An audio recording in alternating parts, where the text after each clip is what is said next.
Hola,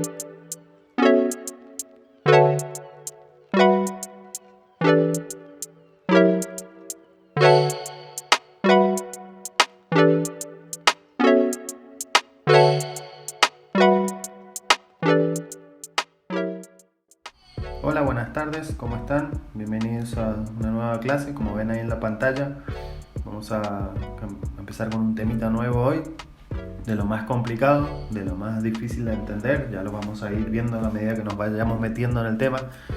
Capaz que no te hacías drama, vos no pensabas mucho en esto, no tenías conflictos, pero bueno, la idea de la clase es que ahora te los genere, que ahora tengas conflictos con entender la Trinidad para ver por qué es tan complicada, porque es una parte de la teología que más vueltas se le dio siempre y se le sigue dando aún hoy. Costó muchísimo darle forma a la forma en la que nosotros la entendemos hoy, porque técnicamente la Biblia no habla de la Trinidad en ningún lado, así que vamos a ir viendo cómo, de dónde la sacamos entonces. Vimos la personalidad, vimos los atributos de Dios, vimos esos atributos comunicables, que dan como importancia a la personalidad de Dios, porque lo revelan como un ser racional, un ser moral. Vimos que es un ser capaz de relacionarse con sus criaturas y darse a conocer. Dios tiene personalidad. Y al fin de poder estudiar esta doctrina de la Trinidad, vamos a decir que así como el hombre tiene una personalidad, Dios también la tiene, y la hemos abordado en los estudios anteriores. Sin embargo, obviamente que la personalidad del hombre corresponde a una semejanza divina de Dios, no es como la de Dios. Pero no solo radica en que la personalidad del hombre sea distinta porque es hombre y la de Dios porque es Dios, sino que, como dice ahí, el hombre es un ser unipersonal y en cambio de Dios podemos decir que es tripersonal. Y ese es el misterio que vamos a tratar de abordar en estas clases, en lo posible, en todo lo que se pueda, el misterio de la Trinidad. Una definición que podemos encontrar de Trinidad es esta definición que podemos encontrar en Google, por ejemplo. Misterio y dogma de fe de la religión cristiana, según el cual en Dios hay tres personas distintas: el Padre, el Hijo y el Espíritu Santo. El término Trinidad como tal se empezó a utilizar a partir de Tertuliano, un padre de la Iglesia en el siglo II y III más o menos, para describir la divinidad. Trinidad es un vocablo que expresa la unidad en Dios y también expresa esta realidad y esta distinción en las personas que hay en Él. La Trinidad es un punto de unión de todas nuestras ideas y nuestros intereses cristianos, y reúne de principio a fin toda la percepción que podemos tener nosotros acerca del cristianismo. Es muy importante, todo se define en la Trinidad, todo culmina en la Trinidad. Así que va más allá de una definición, va mucho más allá de eso. Tenemos que entender todo lo que engloba para nosotros el misterio y el dogma de la Trinidad. Vamos a ver un poquito en la historia, la doctrina, cómo fue. Siempre, como comenté al principio, estaba llena de dificultades acercarse a este tema, y no tenemos que asombrarnos que la Iglesia, en intento de definirla, muchas veces la racionaliza, intenta entenderla como hacemos con todo, la formulamos en términos no espirituales, la hacemos demasiado humana y al final pierde ese significado esencial, esa primera esencia que tiene un ser como el Señor. Tenemos que tratar con mucho esfuerzo de no bajarlo a lo humano, sino que entender lo más que se pueda en nuestro corazón, en nuestra mente, entender lo más que el Señor quiera revelarse de Él. Los judíos en la época de Jesús insistían muy reciamente, en la unidad de Dios. Y esta insistencia se introdujo en la iglesia cristiana. Y por eso pasó que muchos borraron por completo las distinciones personales de la deidad y otros empezaron a enfatizar más en Dios Padre y dejando en segundo lugar al Hijo y al Espíritu Santo, como delegándolos a otro estrato de poder o ni siquiera tenerlos en cuenta, como no existen, solo existe un solo Dios y listo. Vamos a ver algunos casos especiales que ocurrieron en la historia, unas corrientes de pensamientos que le fueron dando forma a lo que conocemos hoy por ahí como Trinidad, o no tanto forma, sino que distintas exposiciones que aún hoy existen, diferentes a la nuestra. Al final de la clase voy a tratar de dejar por lo menos claro qué es lo que elegimos pensar, creer nosotros. Monarquianismo. Este movimiento considera que en Dios no hay distinciones de personas y a su vez se divide en dos tendencias. Hay monarquianismo dinamístico y monarquianismo modalístico. El que lo diga 2 veces de corrido sin equivocarse tiene un premio.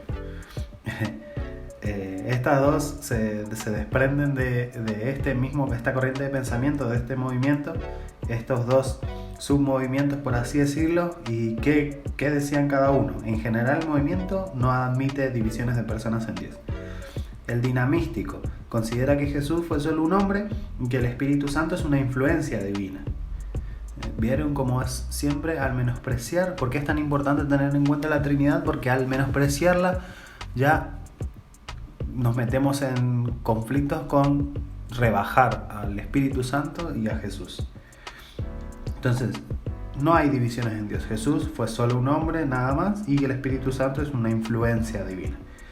Y la segunda, el modalístico, afirmaba que las 3 personas de la Trinidad son distintas manifestaciones del Padre.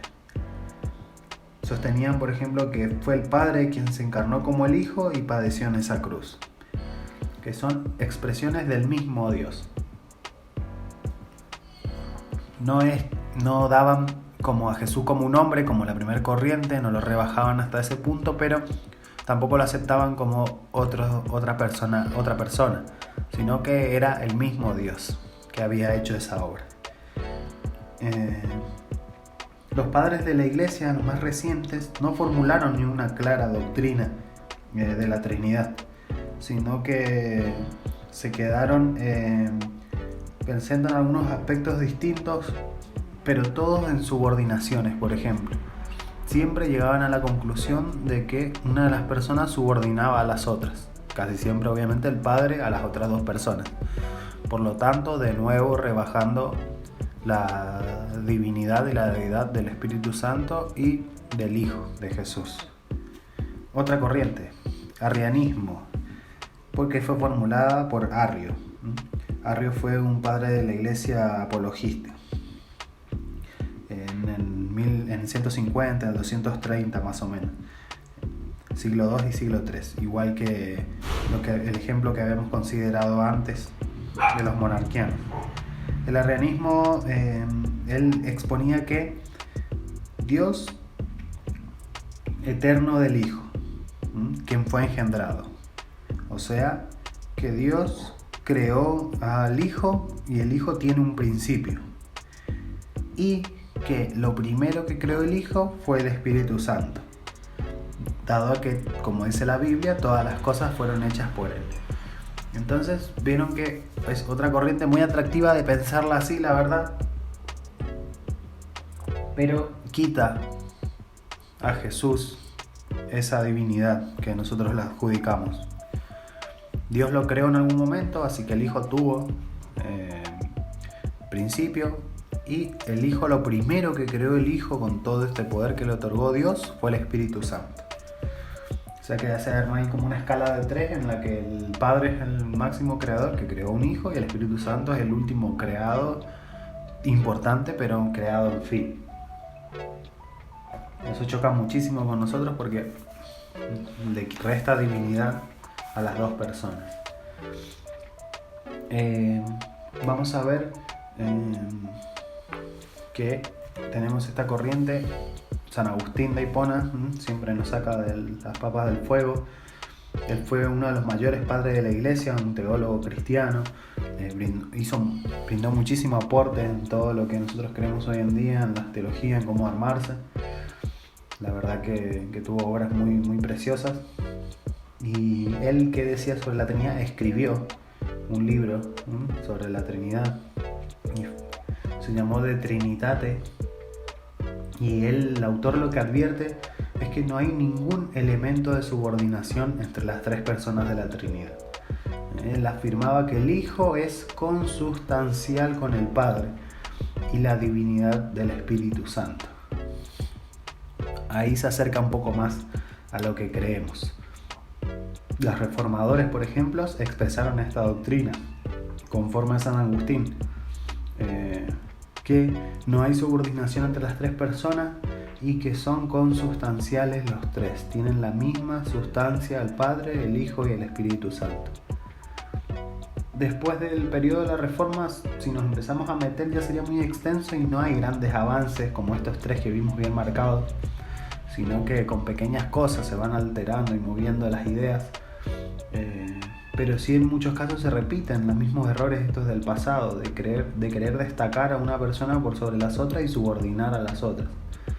Por nuestra parte, entonces yo le dije que estamos de acuerdo con la posición esta que leímos recién de San Agustín, y que justo casualmente llama la atención que es la misma que la Iglesia Católica también sostiene, así que eso tenemos en común con ellos, la Trinidad. Afirmando que el Hijo, el Espíritu Santo y el Padre son consustanciales y no hay subordinación entre ellos. Ya vamos a ver base bíblica en las clases más adelante, esta la hacemos así más cortita, como una introducción. Ya vamos a ver más base bíblica, donde vemos cómo se fue expresando, cómo este conocimiento de revelación de Dios fue creciendo a medida que pasa el tiempo y no fue dado así todo de una, sino que vemos cómo el Señor se iba dando a conocer cada vez más, cada faceta, cada parte de su persona para sus hijos, para su pueblo. Así que, bueno, hermanos, espero que les haya servido, que se haya entendido y que podamos continuar con estas clases para ir aprendiendo un poquito más del Señor. Dios los bendiga.